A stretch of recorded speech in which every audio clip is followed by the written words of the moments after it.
মোদি সরকারকে বাংলাদেশের নির্বাচন আয়োজনের অনুরোধ করে দেশের সার্বভৌমত্ব নষ্ট করা হয়েছে বলে মন্তব্য করেছেন বৈষম্য বিরোধী ছাত্র আন্দোলনের অন্যতম সমন্বয়ক হাসনাত আব্দুল্লাহ।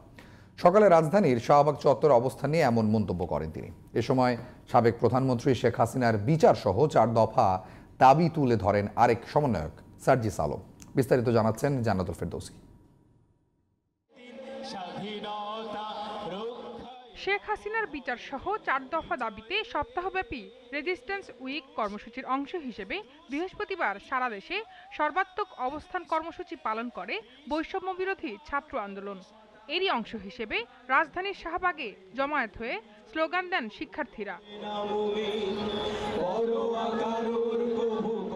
এ সময় সমন্বয়ক হাসনাত আব্দুল্লাহ বলেন, মোদি সরকারকে বাংলাদেশের নির্বাচনের বিষয়ে কথা বলে দেশের সার্বভৌমত্বে আঘাত হানা হয়েছে। যখন মানুষের কাছে সেখানে আবেদন না করে মোদির কাছে যেখানে আবেদন করে সেখানে আমাদের সার্বভৌমত্বটি প্রশ্নবিদ্ধ হয়। সুতরাং আমরা স্পষ্ট করে দিতে চাই, এই যে ইউএসএতে বসে আপনি দেশের বিষয়ে সিদ্ধান্ত নেওয়ার আপনার কোনো ধরনের অধিকার নাই।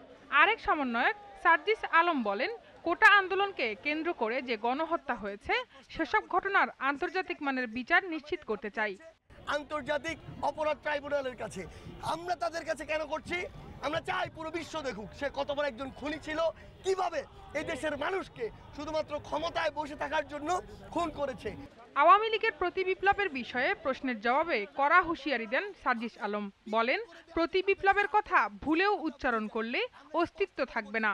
কেউ যদি পুনরায় আবার এই সাহসটুকু করে যে এই বাংলাদেশে আবার ছাত্র জনতার এই বিপ্লবের বিরুদ্ধে প্রতি বিপ্লব করার চেষ্টা পর্যন্ত আমরা দেখি, আমরা বলে দিচ্ছি 5ই আগস্ট দেখেছেন, এরপরে যা দেখবেন তা দেখার জন্য ছাত্র জনতার পক্ষ থেকে যা হবে তা দেখার জন্য আপনাদের অস্তিত্ব থাকবে না। আওয়ামী লীগের পুনর্গঠন বিষয়ে প্রশ্নের জবাবে সার্জিস আলম বলেন, ওই দল থেকে ভালো নেতা আসার সুযোগ নেই।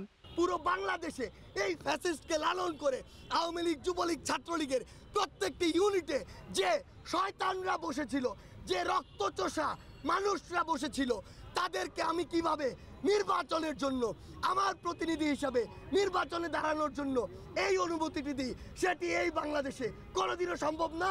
জান্নাতুল ফেরদৌসী, জিটিভি নিউজ, ঢাকা।